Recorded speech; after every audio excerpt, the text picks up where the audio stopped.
Hola, buenas noches. El día de hoy vamos a continuar con lo que es el temario de tórax.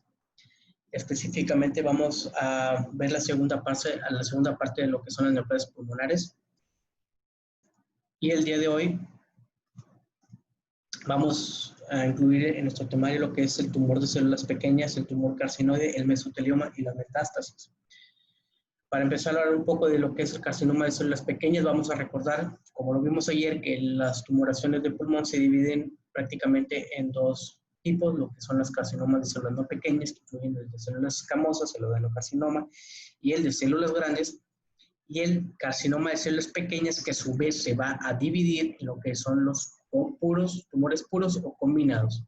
Y esto va a depender principalmente de si la tumoración se puede llegar a tener componentes de tumoración de un tumor de células escamosas o de una adenocarcinoma. Como tal, el tumor de células pequeñas representa solamente del 10 al 15% de las tumoraciones de pulmón. Sin embargo, la característica de esta es que tiende a ser un tumor sumamente agresivo con metástasis al momento del diagnóstico. La epidemiología y factores de riesgo, vamos a tener que estas tumoraciones se presentan generalmente en pacientes de la sexta y séptima década de la vida. A pesar de que el número de casos en mujeres ha ido en aumento, aún tenemos una alta predilección por lo que es el sexo masculino. Generalmente se presenta en 2.6 hombres por cada una mujer. Y los factores de riesgo, como lo vimos ayer, pues sigue siendo el tabaquismo, el de mayor importancia, y también se ha comentado lo que es el tabaquismo de segunda mano, el tabaquismo pasivo. También la exposición a lo que es el garradón, es una de las principales causas de esta tumoración. También se conoce de la exposición al asbesto, al gas mostaza.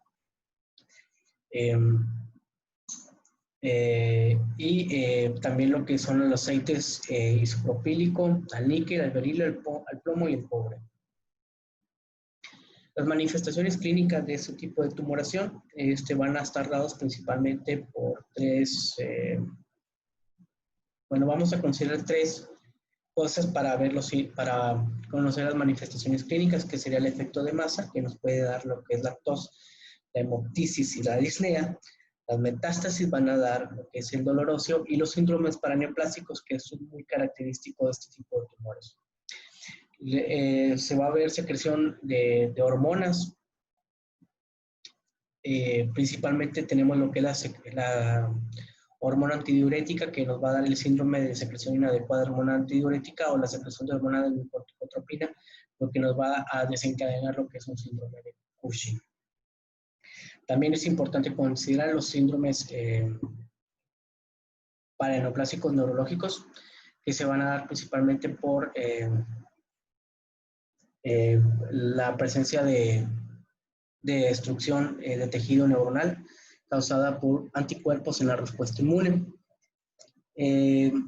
Estos síndromes paraneoplásicos, como son el síndrome miasténico de Lambert-Eaton o la degeneración cerebelosa, no son tan comunes, sin embargo, se pueden llegar a presentar 2 años previos al diagnóstico de este tipo de tumoración.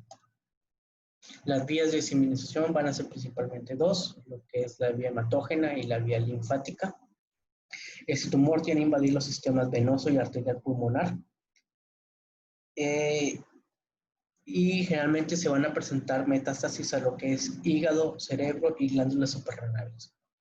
La diseminación linfática tiene mucho que ver con la localización del tumor. Generalmente se va a presentar en lo que son tumoraciones que son más centrales. Y una de las características también es que puede haber afectación de ganglios mediastinales y la afectación de los ganglios ciliares o lobales. Una de las cosas que tenemos que tomar en cuenta y que, bueno, les voy a hablar un poco es sobre el abordaje que se realiza a este tipo de pacientes cuando se hace el diagnóstico. Como vemos, hay una amplia gama de estudios que se los solicitan. Sin embargo, en este caso me voy a abocar a lo que es principalmente lo que nos compete a nosotros, que son los estudios de imagen, y el por qué se piden para que tengamos una idea de qué es lo que busca el clínico.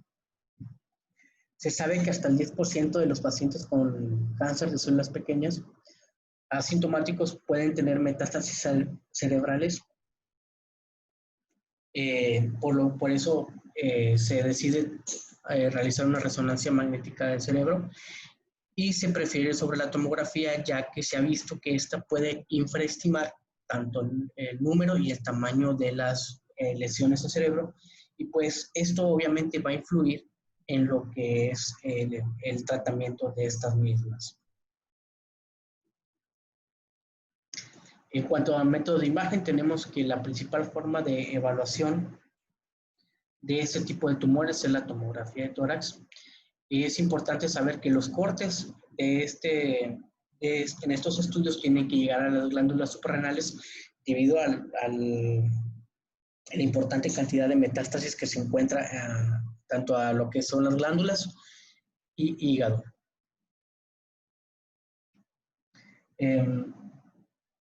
La forma principal de presentarse de este tipo de tumoraciones van a ser un nódulo de gran tamaño, generalmente, que va a ser lobulado o especulado y de localización central. Las calcificaciones y el derrame se pueden presentar aproximadamente de un 25 a un 40%.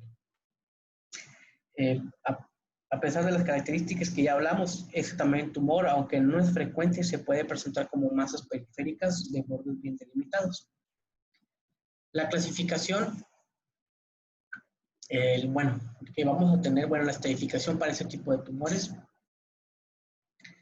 Generalmente se utilizaba lo que es la clasificación del cáncer de pulmón de la Administración de los Veteranos, es BALG por sus siglas en inglés. Esta clasificación se prefería, dado que es un tumor muy altamente agresivo, que generalmente ya presenta metástasis al momento del diagnóstico. Y pues esta es una clasificación que es más sencilla y prácticamente los dividía en lo que son tumores localizados o extendidos, siendo los tumores localizados un tumor que se localiza en el pulmón, independientemente si tenía nódulos en el mismo lóbulo o lóbulos diferentes. Y es importante que a comparación de lo que es el TNM, en este caso los ganglios mediastinales y los supraclaviculares ipsi y contralaterales se consideraban como enfermedad local o limitada. ¿A qué se debe esto? Pues es el tratamiento, ¿no? Porque esta clasificación se basa prácticamente hacia si lo que es el tumor aún se puede utilizar un solo puerto de radiación. Entonces, en base a esto, se decidía si el tumor se iba a tratar con radioterapia, quimioterapia o solamente con quimioterapia.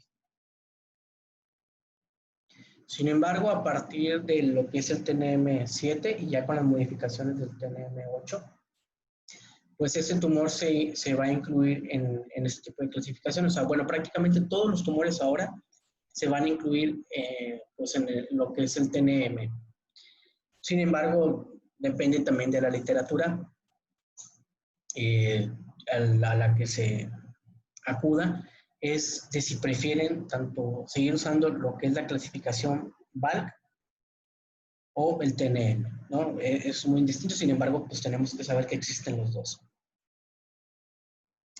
Entonces, las recomendaciones principalmente para este tipo de lesiones es que se van a medir en lo que es el eje mayor, independientemente del tipo de corte, y se van a incluir en la medición tanto las partes sólidas como no sólidas. Recordar que la medición de este tipo de lesiones se va a realizar en lo que es una ventana parapulmonar. Entonces, para empezar a hablar de lo que son el T1, estos vamos a empezar que son tumores que miden menos de 3 centímetros, van a estar rodeados por pleura visceral y sin datos de invasión al bronco principal por broncoscopía. Estos mismos tumores se van a subclasificar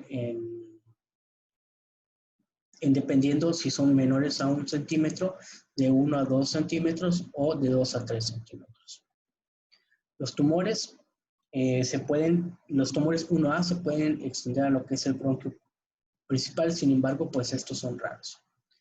Y podemos ver en estas primeras dos ejemplos de tomografía contrastada en cortes axiales, en ventana para pulmón y mediastino, donde podemos ver dos lesiones redondeadas bien definidas con la presencia de una calcificación central, que pues vemos que se encuentra en lo que es en el segmento ápico posterior del pulmón izquierdo.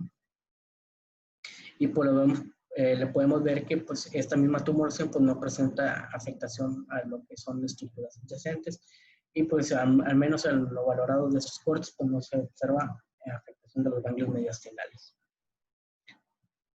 Las tumoraciones T2 son tumores que miden de 3 a 5 centímetros y se van a clasificar si miden de 3 a 4 o de 4 a 5 centímetros.